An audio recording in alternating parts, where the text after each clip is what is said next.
In this episode of the Smart Community Podcast, Zoe has a fascinating conversation with Abel Immaraj, a consultant and hydraulic engineer with a background in natural resource management and national, state and local water reforms.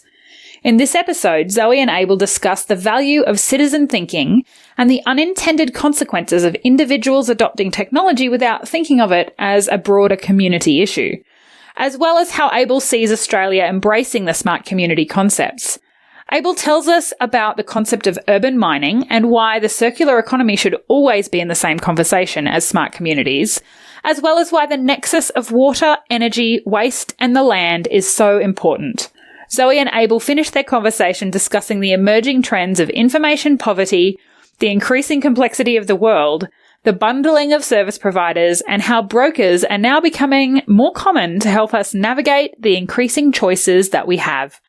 As always, we hope you enjoy listening to this episode as much as we enjoyed making it. Welcome to the smart community, smart regions, smart towns and smart cities. It's where we live, work and play. With smart communities, the future starts today. Big data, smart mobility, emerging trends galore.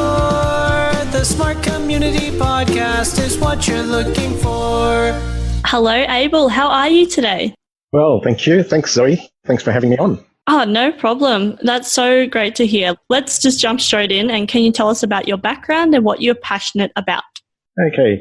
At the moment, I'm working as a consultant in the water industry, and most of my work is in strategy, policy and management. Mainly in the water industry. I'm doing a little bit of work in the energy sector as well. My background is in hydraulic engineering, so I did civil and hydraulic engineering. I worked in regional New South Wales for about 18 years, and then I've been in Queensland for about 10 years now. Most of my work is on river basins and catchments, all aspects of technical, natural resource management, systems operations as well. So I've worked in managing river systems and running rivers and that sort of stuff. But I've also worked in corporate roles more recently. So I've sort of now migrated into advisory work, done some work in not-for-profits, private sector. I've worked for the state and local governments, and I've advised federal governments on water legislation, policy and that sort of stuff. Excellent. Passionate about? What are you passionate about? Passionate about water, for sure. Yeah, water. I think that's probably just the one area that appeals to me. I think it's partly to do with how my childhood was always in projects that related to water. But as I grew into it, I think what keeps me coming back is the unique role that water plays on Earth. Almost everything that I learn tells me just how important water is in connecting everything, pretty much living and non-living things. All the systems on this planet function because of the water cycle. So it's the host to life. And it also connects us, from the past well into the future. I think everything that happens on this planet has got something to do with the water cycle. So I'm passionate about learning about water, but also how water changes life and how it makes it livable on this planet. So we can also share our experiences. That's why I'm doing this podcast, to help us sort of take care of each other and this planet. That's excellent to hear. What sparked your interest in this kind of smart cities, smart community space? Okay, smart communities. I've lived and worked in many cities, small regional towns, remote towns as well, and villages in parts of India. So I've sort of got a really good interest in communities and what makes them sustainable. I guess when you travel or just visit a place, you get a glimpse into some aspects of these communities. But when you live and work and play in these communities and you become a part of them, you have skin in the game as to how do you keep this community living and thriving. And when you become part of the community, you feel a sense of fulfillment. So I sort of see this as the difference between going and listening to a community choir singing versus singing in a community choir. It's all the difference because you're part of it. So the smart bit, I guess, when you think of the word smart, it has a bit of a temporal and utilitarian sort of connotation that, something is a smart way of doing something. But I think when you think of the difference between smart street lights or smart TVs, phones, cars, etc., I think when we talk about smart cities or smart communities, I think what we're saying is that these are communities that place the emphasis on how to use all the things available to the community in a wise way. And it's, I guess, what we're calling about smart. So my journey started, I think, when I first heard about the Earth Summit back in 1984, and it was the big catchphrase, think global, act local. And I've realized that we're all connected. Cities, regions, countries are connected intricately, socially, economically, and environmentally.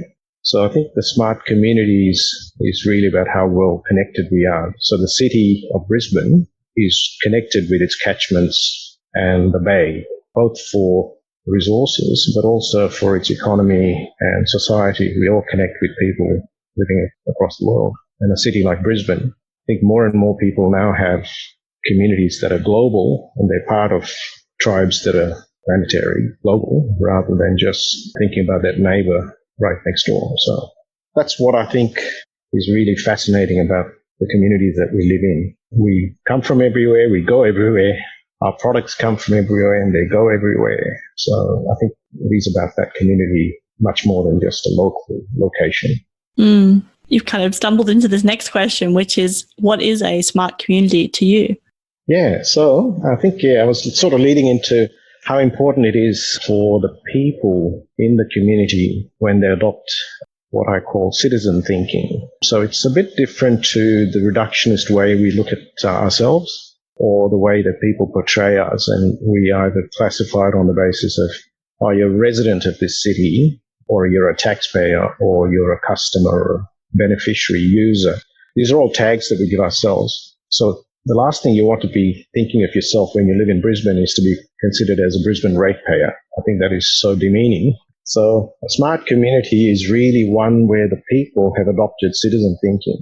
And that, I think, is the value in citizen thinking is we're much more holistic. We're thinking of each other and livability. So we understand as citizens that it's not just about my bill, that's the most important thing, or the land rates that are the most important thing, or how long it takes me to get to work today as being the only consideration for what I consider a smart city or otherwise. It's much more about the whole system that we operate in. And it's both spatial, as in I should be concerned about what's happening on the edges of Brisbane, as I should be about the future citizens of Brisbane. If it was all about us today, then I think we're losing the plot of smart cities. So some of the decisions we're making, even in the space of smart cities, we have to be careful that a smart community is not just about today, but it's also about tomorrow. So if we go in for battery technology today, have we thought about the end-of-life issues with batteries? So that's the sort of question that makes it really interesting for me. Why is this concept so important? I think it's a matter of survival. I don't think smart cities and smart communities is just about the utopian dream. So everyone has this image or a vision of somewhere in the future it's going to be a smart community, and wouldn't it be wonderful utopia to live in? But it's actually about the matter of survival of our society as we see it, and the vision that we have for how we might live together. Taking Brisbane as an example, we certainly don't want parts of Brisbane being wildly successful adopting technology and other parts of Brisbane being left behind.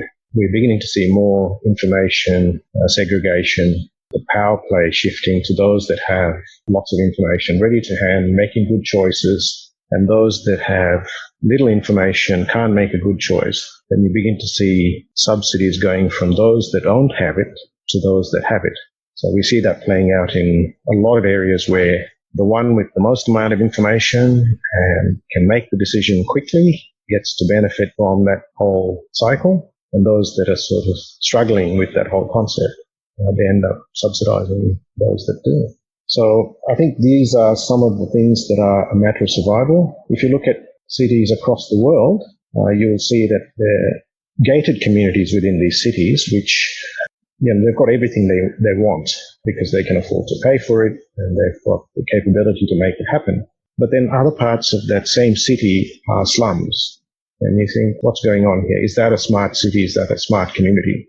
Looking at technology, you couldn't argue they probably have the smartest technology available to parts of their society, but it hasn't benefited everyone. And therefore, even those who have everything in that city still feel our city is not up to scratch. Well, it's partly because people haven't seen that as a societal issue. A smart community is all about the entire society. It's not just about the ability to pay.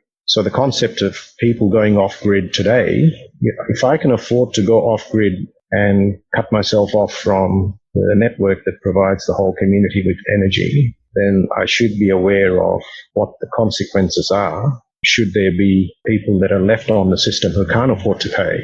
And secondly, what happens if there's a big climate change event and I don't generate power? Do I then go back to the system? And so these are some of the unintended consequences of individuals within a smart community adopting smart technology, but not having thought of it as a community issue. In the past, these were all public good services, and there was an inherent mix of subsidy, and people understood that that's what took to run a city. But I think we're now reached a stage where the technology is pulling us in these directions, and it's progressing so rapidly that we haven't stopped to pause and think, how are we dealing with the externalities and what's the benefit in the long game, rather than immediately saying, well, we can do this, let's do it, and somebody's benefiting, so it must be okay. Really got to think about this a bit more carefully. So I think the concept of a smart community is worth exploring and having a shared understanding about what that means. So how do you think Australia is currently embracing the smart community concept? Okay, let's look at it globally first, because I think there is some relativity in these things. There are many smart cities that sort of sprang up in the last 10 years, and every sort of webinar you attend, people are telling us about the things that they've been doing for the last 10 years and how smart they are. And there's lots of examples of using smart technology to help one particular aspect. And it could be a big problem that they've solved, but some of those very same cities are struggling not because the technology failed, but because there's been economic woes and political unrest. So some of those cities that were on the top 10 ladder on the Smart Cities Index, they're now struggling because of these factors. And I think in the near future, we'll start seeing more cities that will be struggling because of climate change. So I think we need to sort of think about how we're embracing the smart city concept is not just about what other cities have done. So in Australia, we're good at adopting technology, so we just need to be aware that if embracing the smart city concept is all about just technology, we have to be aware that these might not be the big issues. So getting traffic to flow smoother might seem like it's the big issue in town today, but in 10 years it may not be. So we need to think about where do we want to adopt that technology. There's some good examples of public and private sector making inroads in smart cities and smart communities. Energy is one good one I think we could look at and say, what's happening in the energy sector? Australia has started thinking now about how do we get household level solar generation and how can we get that to supply the grid. That's not just the old feed-in tariff arrangement, but they're actually saying we can put batteries in so that we optimize the generation of that power. What we haven't done is when you actually look at a map of Brisbane roof space, you would expect to see a lot more efficiency in where the solar panels have been deployed. We haven't done that as a community. We've done that as pretty much the resident making a decision to put some solar panels, and whatever's the best efficiency they can get for themselves is the end sum. But then when you look at it as a whole of community, smart community concept would be, how would that look if there was a company or a government agency that hired the best roof spaces to put solar panels so we achieve a much higher efficiency and put that into the grid, and everyone benefits. So these are some of the things that I think now the government is beginning to think, how do we transition from the current private photovoltaic generation on individual roofs to become a much more optimized system for the whole? So that's one that is beginning to emerge. And I think the other bit that Australia is doing well is when we look at infrastructure builds, particularly highways, I'm beginning to see that more and more highways have incorporated fiber optics into their infrastructure, not just to help the traffic, but also to connect communities, not just, giving them a road, but actually giving them an information highway as well. So what they're hoping is that if you provide for good communication and connectivity between these communities, they won't have to travel physically from A to B, because we've also connected them using communication links. So hopefully the road will be fit for purpose for much longer. So I think that is really smart, where people have thought about mobility as a solution, but also as avoiding traffic is another solution, and you can provide both of those in the same asset. So that's sort of an example of how they're doing it. We're doing a lot more in the circular economy space. So I think there's a lot of good stuff. Brisbane is particularly on the front line. You can go and look at the cash for cans and see how the information that's being collected from the cash for cans will eventually mean that Brisbane could be a huge mine site for glass and aluminium and paper. We always think of mine sites as being some remote location in Australia, but actually, done well using logistics and smart technology, Brisbane should be seen as an urban mine where companies can come and say, we know where to go for what. If we want 300 tons of aluminium, we should be able to go to these particular locations and pick up aluminium, and that's our mining business, and put that back into the resource stream and have a circular economy around that. You can do that with energy as well. There's lots of biomass that can be converted into energy. There's a lot of small companies that are doing that. So if you go to a restaurant on a Monday morning, this truck comes up, collects all the waste oil, takes it, converts into biodiesel, and it's available on the market. So that, to me, is a really smart community. Mm-hmm. Yeah, I think circular economy and smart community should really be linked in the same sector or should be in the same sentence, because where I think smart city got a lot of traction, I mean, circular economy is coming up, but actually they need to be talked about in the same context, because we can't have smart communities without circular economy. Yeah, and I think we need to start talking more about how do we utilize the resources in a way that we're also thinking about how technology could improve not just efficiency, but actually, making things circular again. It's a conversation that, needs to happen more for sure. Yeah, and there's really good, individuals that are working in this space, and they've mobilized things. So I think you may have heard of the Circular Sisters, and they've started this work up in Caboolture area, Mooloolaba area, I think. Yeah, Ashley came on the podcast, actually. Oh, excellent, yeah. So they're sort of really energizing people to think about this, and they have the right questions that help you sort of think through how does this whole thing work. Yeah, like you said, there's a lot of kind of smaller companies in the space, but I think it'll grow significantly. And I think if you add the technology component in there, we can really push this thing forward. Yep. Excellent. So tell us about some of the projects and things that you're currently working on. We haven't actually spoken about water very much. Yeah.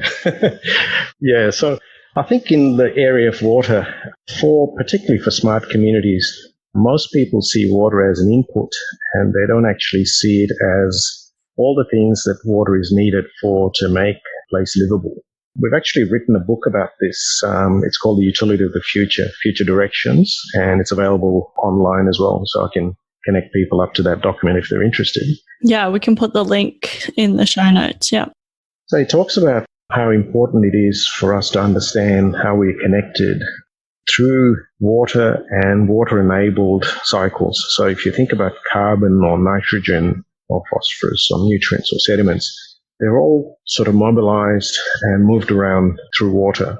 So it's really important for communities to understand this flow of different resources. And what we do currently in the urban water cycle component, so just the bit where we take water out of the environmental system, we abstract it and we use it for our livability aspects within a city, and then we put it back into the bay.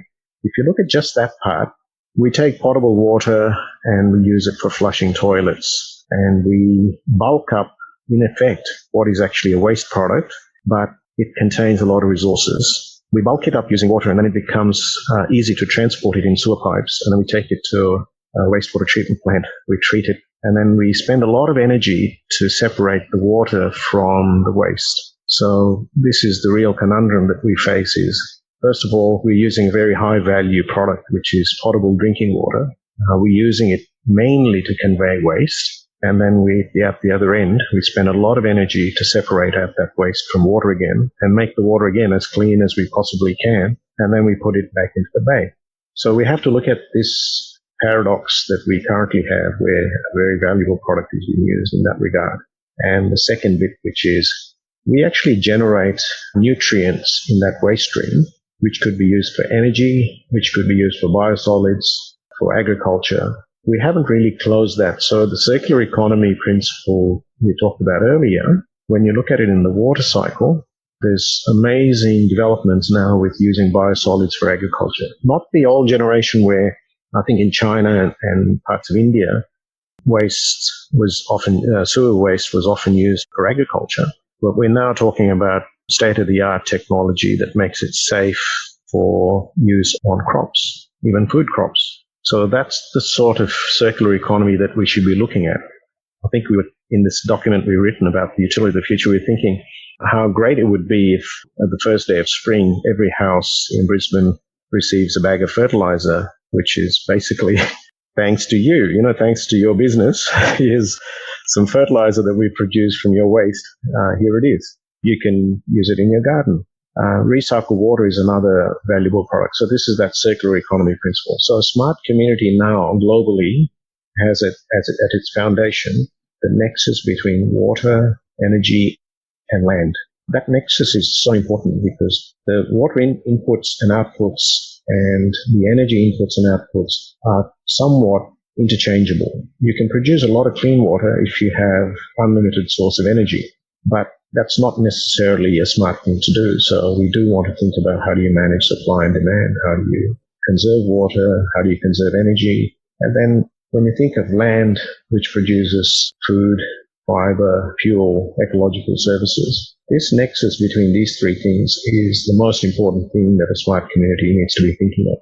Where's our water coming from? How much do we use? How can we conserve this? If a smart toilet could be designed which uses energy rather than water to treat it at source, so every house might have a modular toilet, a bit like what you might have seen in The Martian, the movie.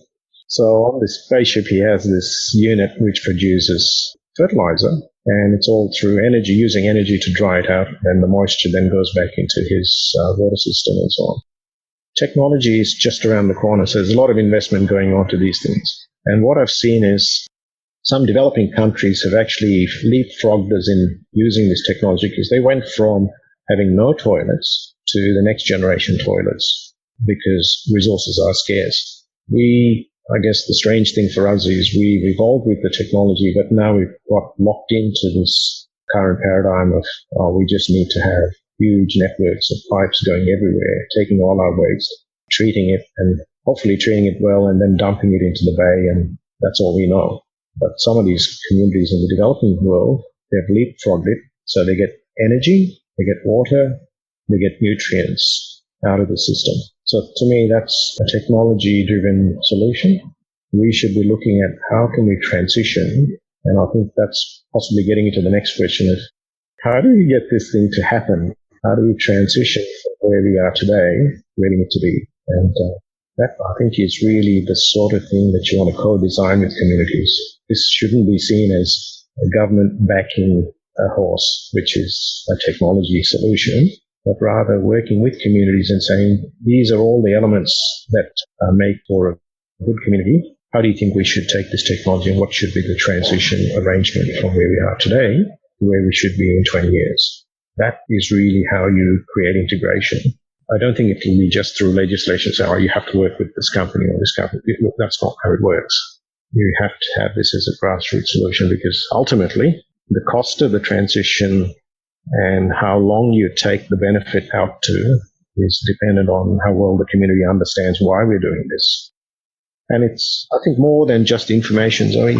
People know a lot of things these days, and almost anything is readily accessible, but it's just understanding why and what the program looks like to transition from today to where we want to be. Mm-hmm. I think that's a perfect example. Yeah, technology and the circular economy aspect of that. And I think it's so true when you talked about how we progressed to a certain point and then that progression, we got locked into that. Like our thinking is, our toilet must look like this and this is what it does. And then it goes to a pipe and then we've got this whole network. We've invested in this infrastructure, therefore we will use it. And I think, yeah, you're so right. There's a lot of examples of that, roads and the like as well. And I think, how do we, first of all, start this thinking and then bring in the community as well? Yeah, I think the good thing about it is people are working on these sort of plans and hypotheticals as to how would it look if you use this technology. The great thing is our ability to simulate these sort of scenarios, again, through computing power is immense. People play any game that is like the SimCity or any of those games. You sort of understand there are some simple models on which you can play that game, but it helps communities to understand the broad principles of what are the levers in this game. What is the cause and effect? Do I understand that enough to play the game well? And I think that's the sort of thing that technology can actually allow us to do. So if you want to change from the network solutions to decentralized solutions, modular sort of solutions, you can actually work through that and synthesize people's understanding so that you can develop a bit of a transition plan and say, well, you understand why we're doing this and how we're doing it and what are the upsides and downsides to it. And then the game should be about the long term, as in why we're doing this, but can you actually survive to that long term at every point in the game? So you don't get knocked out because you've done something too ambitious or you've gone past the tipping point for your environment or your economy. So that's the sort of capability we do have now to engage the community in these sort of questions and transition planning. I think that participation model is lacking at the moment. So you'll come across, particularly you, Zoe, you'll come across a lot of really amazing people working in this sort of area. But everyone's sort of trying to make it work despite the system, whereas we really need to be thinking, what is the participation system or participatory model for people to engage in these things? Almost everyone agrees these are great things, but there is no vehicle for us to get onto. And that partly is the leadership that needs to come from governments to say, we realize this is a hard thing. We're going to co-design the solution. And the co-design solution is partly about the vision, where we want to go, but also about how we transition to that point. That's really what we should be pushing for.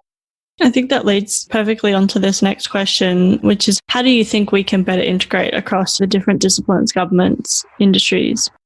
So I think everything is actually available. The elements, the building blocks for getting to a good community, smart community, they are there.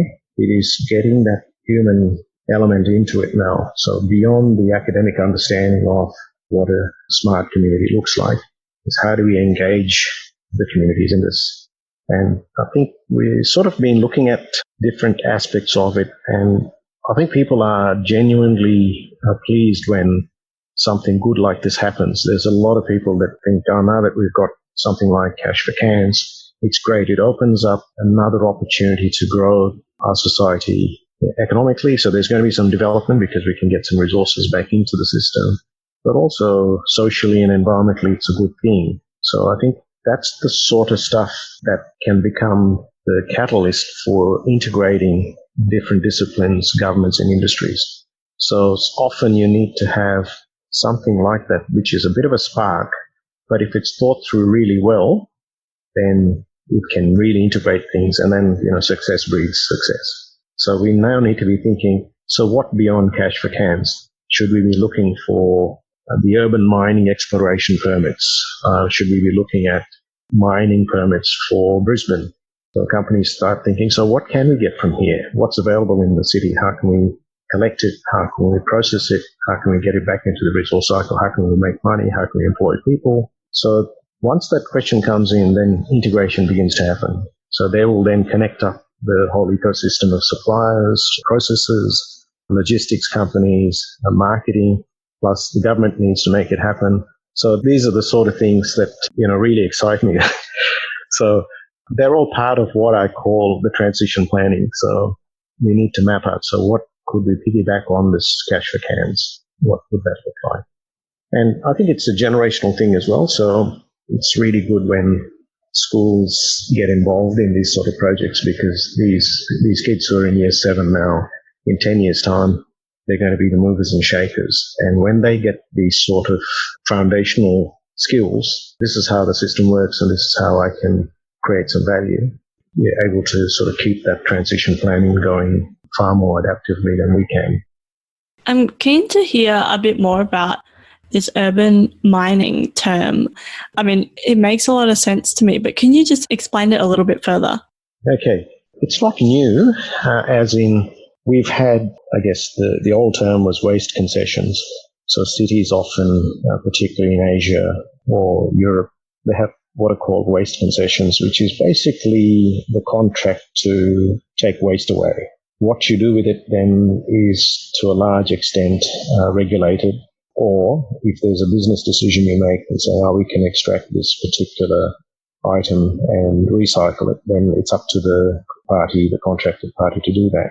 So in effect, cities have been thinking about, we need to deal with a certain issue, and if we don't deal with it, then it becomes a health hazard. Waste is not removed.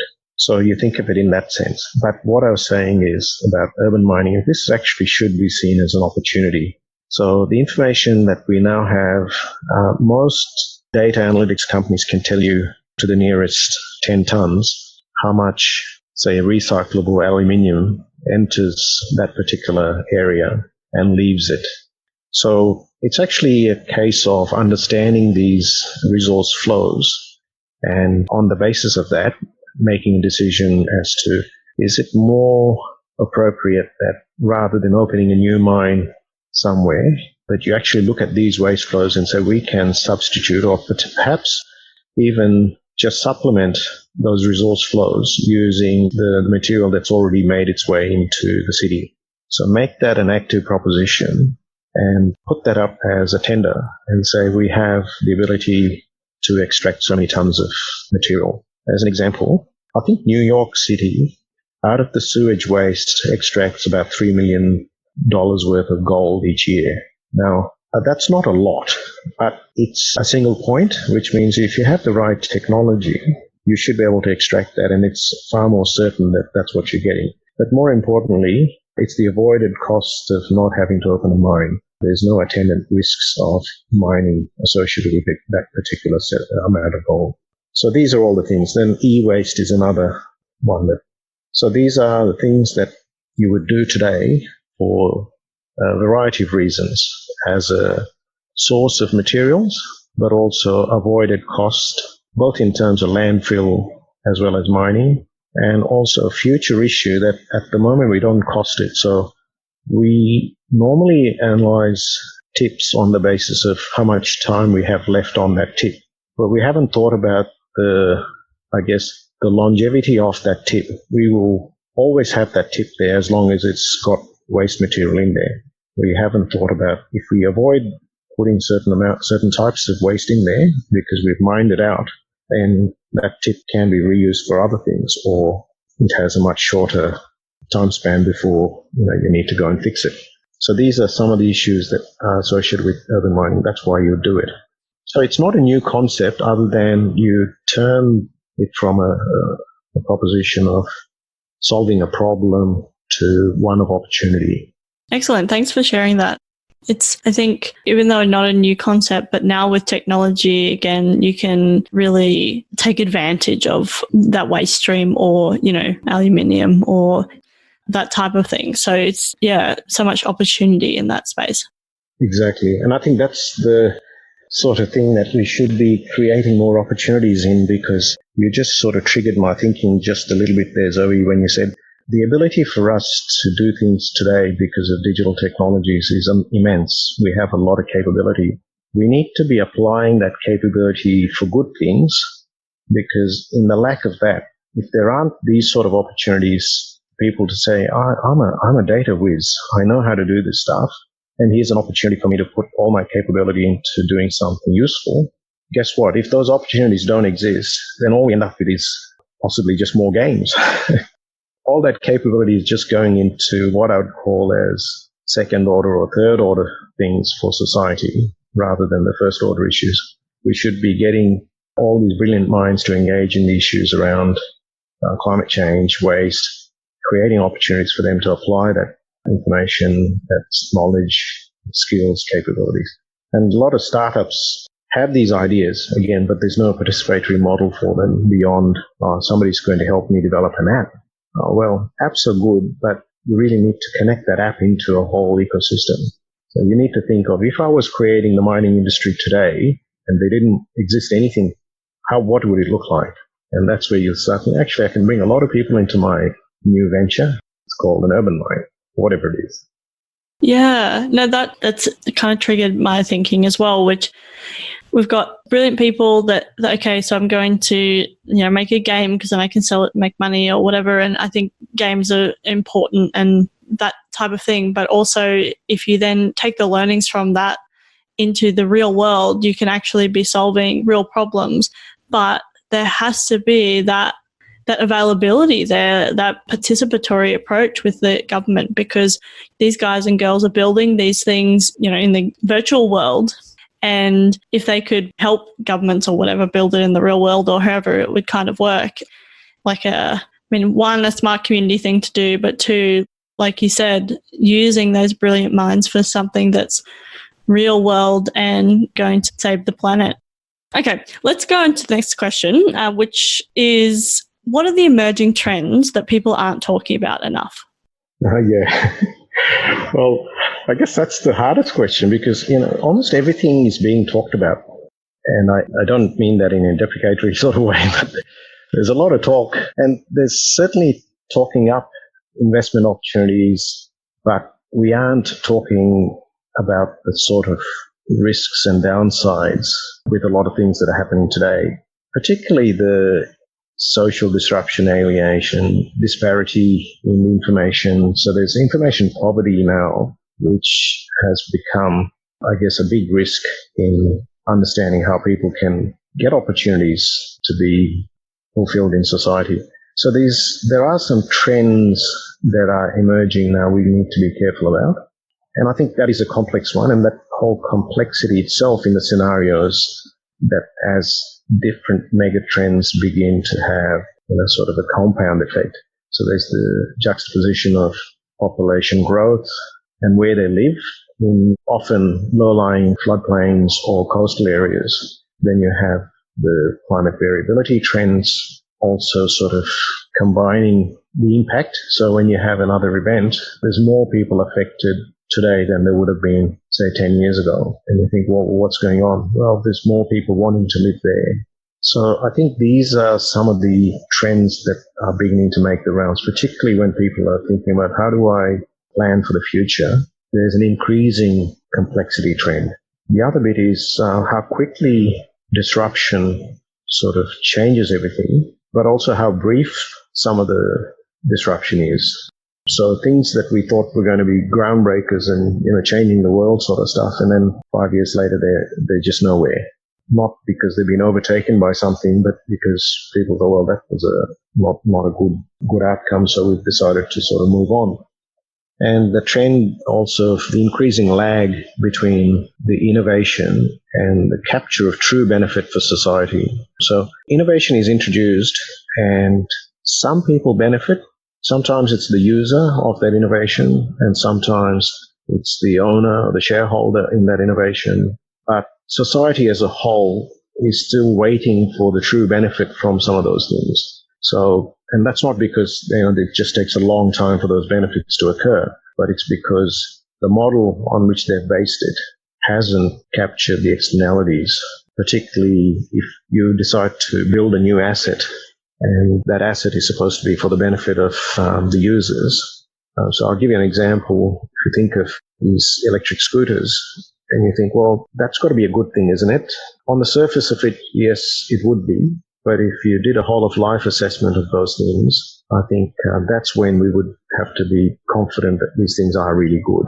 And you can then plan the whole mobility solution incorporating these things. But if it's just an adjunct to what the city has already planned, then you think, well, is this going to actually detract from the other solution? We don't know that yet. So all I'm saying is that we are beginning to get disruption running a parallel economy, and we pay for getting the main infrastructure in, and then at the same time, the private sector or some individual is putting out an alternative path, also capturing some of the benefits. So these are some of the issues in that there's a diversity in everyone wanting to create some value. But I think often it comes at the cost to the other solution. So we're not getting a whole of societal benefit yet. I think the other bit that is emerging now is the shared economy. So just as we have the circular economy, the shared economy is a classic case where in the transport area, it was the first cab off the rank, but the mobility as a service concept is growing. So you don't need to own a car to be mobile. You don't even need to own a bike anymore to be mobile. You can use a city bike. You don't even need to own a scooter anymore. You can use a shared scooter. We're beginning to see the same thing in accommodation, particularly in community housing. Obviously, the accommodation as a service is emerging, but in a generation we might see accommodation as a service extending beyond the homeless to potentially those that can't afford housing at all, or those that would actually prefer not to own an asset like a house because it gives them more mobility and flexibility. So these are some of the things, the trends that are emerging, but it needs to be incorporated into the whole shelter and accommodation plan that we as a growing community need to have. In the absence of that, you'll find that more and more units are being built, but that has got nothing that's connecting it with the needs of the community, where we should be actually saying, well, if you're building more houses and there's more people without a house, how are we going to reconcile this issue? So this is what I mean by parallel processes of value creation haven't really been brought together. The other trend I think you're probably also aware of is bundled services.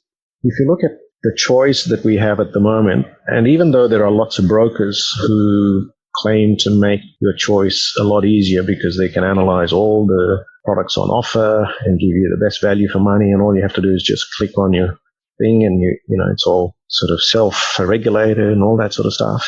It's still a very complex world out there because the number of choices that you have is huge. So brokerage is becoming increasingly common where particularly the next generation. So Zoe, you might be in that where you might not be interested in wasting a lot of time looking for the best deal for water or electricity or waste or transport. You might just say, look, I have a certain bundle of services that I need, and who can best provide that? And they will be looking for the best solution for you with the possibility of changing the mix depending on how you're traveling against your contract. So you might even have a holiday thrown in there. It just depends on what the bundle service providers are able to do. So as more data sets get aligned, then the ability for best value for the end user can be created.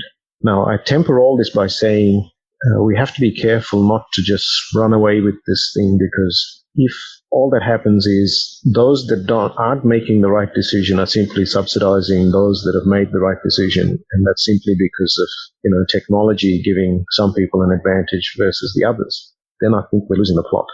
So we just need to be conscious that in a technology-driven solution, we have the ability to check for these unintended consequences. So there's some of those things. So I think we're beginning to see more and more of people stepping into this role. And we're beginning to see also that the algorithms that they've developed can work against societal benefits. So I think it's a good thing that people have started thinking about these issues and saying we are very skeptical that this broker is actually doing the right thing for society as a whole. It might be benefiting some individuals, but not as a whole. Excellent. It's been so great to talk with you, Abel. Thanks so much for coming on to the podcast. My pleasure. Now, I really just have one last question, which is how can people connect with you? Okay, best way would be on LinkedIn. I'm usually pretty good with going onto LinkedIn and connecting and understanding where people are at. And I can also, once we're linked in, give you some access to other things that I'm doing at the moment, projects that might be of interest in the area of smart communities. So I'm more than happy to respond to any LinkedIn requests for connecting up. Sounds great. I'll put the links in the show notes so people can click away and find you. Thanks again. Thanks, Zoe. No, thanks for coming on to the podcast. It's been great. Okay, my pleasure. Bye-bye. Talk soon. Bye. Thanks so much for listening to the Smart Community Podcast. Show notes for this episode and all other episodes are available on our website, mysmart.community. If you have any questions for us or any of our guests, you can email hello@mysmart.community or find us on the socials. We are on LinkedIn, Facebook, and Twitter. @SmartComPod. That's com with 2 M's. If you are enjoying the podcast, please leave us a rating and review at wherever you listen. This really helps us reach more ears, so thank you in advance. As always, I hope you enjoyed listening to this episode as much as I enjoyed making it.